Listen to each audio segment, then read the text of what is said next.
Hello princesses! Today I'm going to be getting ready with all of my December products. It is not very many products as you guys would have seen in the haul. I've only got a very few ones to show you today, but if you would like to see how I achieve this look, then please just keep watching. Okay, so I'm going to start out with the base. This is the Clio Nudism Velvetwear Foundation. I have mine in the shade number 2, which is Lingerie. It says 2BP, but it is the lightest shade that they do make. And surprisingly for me, I'm actually going to use the brush that this came with. This is the Pro Play Foundation Brush 104 to apply the foundation, which I think is actually a really great brush, especially for this foundation. I actually haven't used it with anything else yet, but I actually do quite like it. The Clio foundation, I adore the formula of it, although it can stick to some dry patches, but I don't like the colour. So I did get the lightest one, which is a little bit more pink toned than I would like. It's an okay shade though, I think it does work, but it's definitely not perfect. Such a shame with almost all of the Clio products for me that they only do the 3 shades and they seem to be very similar each time, and they're just not shades that look good on my skin, unfortunately. They're just not quite yellow enough. Well, I think in the monitor I look kind of strange coloured today anyway. So I'm kind of still on the fence with this foundation. I do really like it, but the colour isn't perfect, and I'm trying really hard to get rid of products at the moment rather than keep them. So I'm trying to de-stash most of the things that aren't perfect, and that definitely falls into this category because it's a really nice foundation, but it's just not perfect. And why keep stuff that isn't totally perfect? Like, I have 10 other foundations that are really good.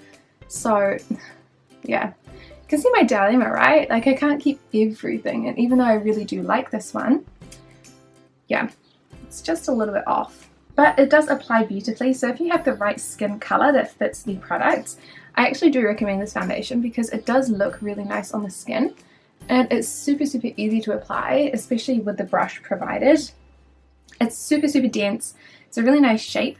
It's like kind of like a square rather than a circle, and I find that it gives more surface area to actually apply the foundation. Makes it easier, quicker, and I get a better finish with the brush for the most part than I do with a cushion puff.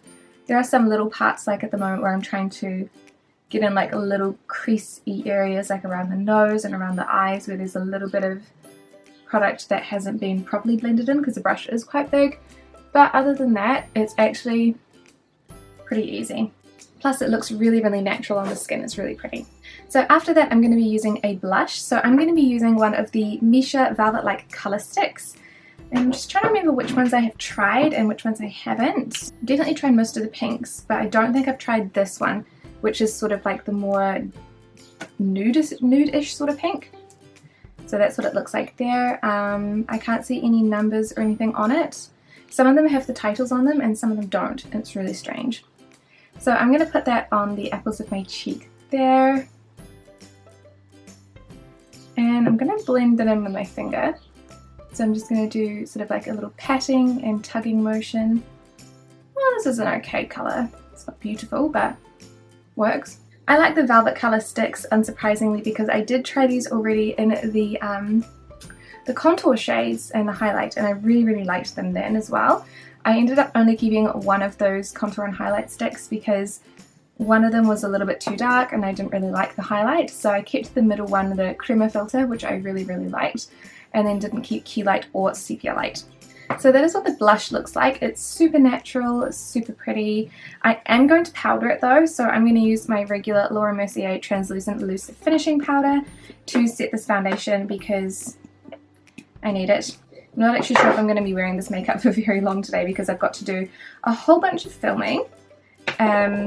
So it might be that I only have it on for the talking parts of the filming, and then it's going to have to come off at some point because I do need to do some cheek swatches and some eye swatches today. So I think it's going to get ruined. So I'm going to set it because I don't want any of my hair to stick to my face. I mean, it's going to anyway because it is what it is, but this will make it stick a little bit less. And it means that when I touch my skin, none of the foundation will come off my fingers. Using the powder does dull down the blush just a little bit, but honestly it's not too bad.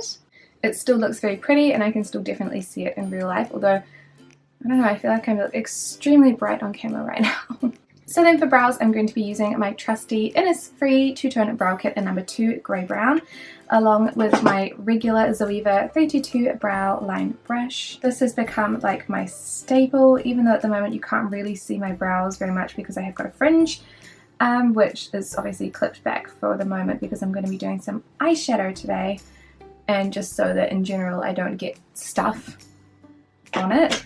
Like, I don't really know how people can do their makeup without clipping their hair, like if they have a fringe, without clipping their fringe hair back. The rest of the hair, like, yeah, you can work around it because it's kind of to the side and stuff, but oh, I got foundation in my hair. I just find it really difficult.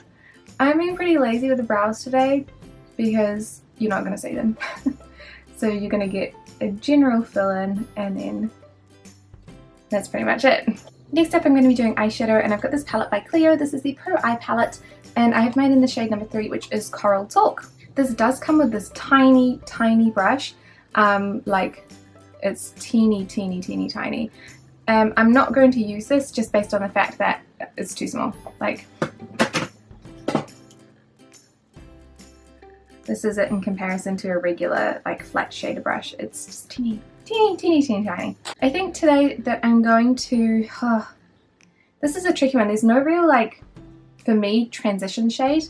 So I'm going to go in really lightly with this very dark sort of brown. Oh yeah, no, I feel like this is going to end terribly for me. I'm going to try and put that in the crease and see how we do. I might have to mix it with a little bit of like one of the other lighter colours just to blend it out. So I might try and place the colour first. So far I haven't had a huge amount of use from this palette because honestly the colours are just not like everyday colours for me.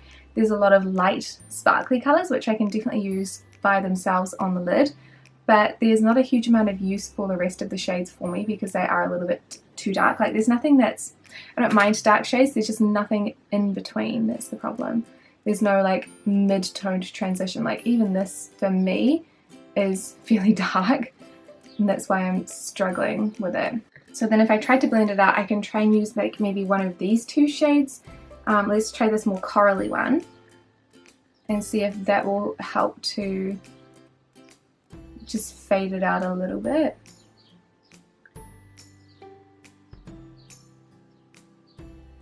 That kind of worked. I don't want to bring it too much into the inner part of my eye. Okay, that's not horrific. It's not horrific. So then I'm going to take this shade here because it looks the most interesting and fun, and I'm going to put that on the majority of the, oh, that is fun, the majority of my eyelid. This is very pink in comparison to the rest of the shades, which are quite coral.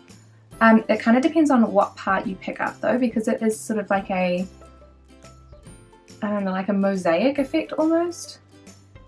It's not always going to be the same colour. I'm talking really slow right now. So I'm going to put that pretty much all over the top of my eyelid, and then I'm also going to do some on the lower lash line as well. And then I'm also going to bring some of this mix down onto the lower lash line as well. Okay, so now we're looking like this. I'm okay with it so far, but I'm not loving it a huge amount. I am going to put some of this very dark shade in the corner down into the corner of my eyelid here. So I'm just dusting off a whole bunch of that and then just gently patting it in with my blending brush. This will give a little bit of depth and tame down the sparkle just a little bit more. Yeah, okay, that's alright. It's not a huge amount of colour. Oh no, I just plonked a whole bunch more down. Oops. Yeah, I think that the quality of this is really nice. I'm just not used to the colours. I don't feel like the colours work that well for me personally, which makes me a bit sad because I do like Clio products. So I'm just getting the excess product off my brush, and then I'm going to try and blend some of the corners out a little bit more. So there's nothing on my brush at the moment aside from the stuff that that's already on my eye that I'm trying to flick around. So I'm trying to even out the line between the bottom lash line and the top. and then bring a little bit of this up and over. I feel like this dark corner looks super patchy. And then there's like, in the camera there's like a gap here, but in real life there is no gap. So I'm going to leave it, and then I'm going to do exactly the same thing on my other eye. Then I'm going to put on my liquid liner that you guys have seen a million times, and my mascara that you guys have also seen a million times. This is the Too Faced Better Than Sex mascara, and then I will show you what the eyes look when they're finished. So this is how we ended up looking with both eyes done. I always like things a lot more once I have eyelashes, well, once I have mascara and eyeliner on. So I don't think it looks too bad, but is it something that I would try again? Maybe? But in all honesty, probably not, because it was a lot of effort.